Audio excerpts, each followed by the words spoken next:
Today, I am going to tell you the reasons why the doshas we make don't become crispy. Listen to the video till the end.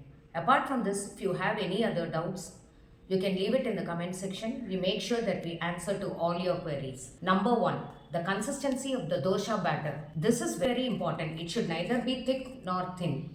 It should be a thin pancake consistency. Number two, the fermentation. This is also equally important because if the batter is not comfortably fermented, then also you will not get crispy doshas, but you will get only a leathery texture. Number three, the rice urad dal ratio, very important. Some people have the habit of soaking 4 is to 1 ratio. That means 4 rice is to 1 urad dal ratio with the same container. But the other type, they soak 3 is to 1.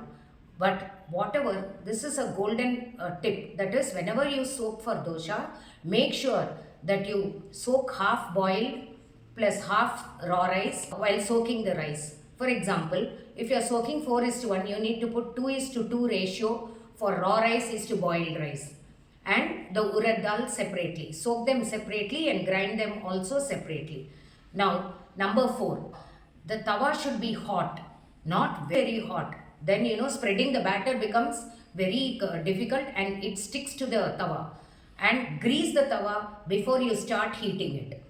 And lastly, it is the flipping method. This also adds to the crispiness of your doshas. For example, whenever you start flipping the doshas, make sure that the golden color is surrounded in the edges, and the edges, if the ratio is correct and the consistency is also correct, then the doshas start flipping, the corners raising as on their own. This is the time when you have to just slow the heat and then turn over the doshas.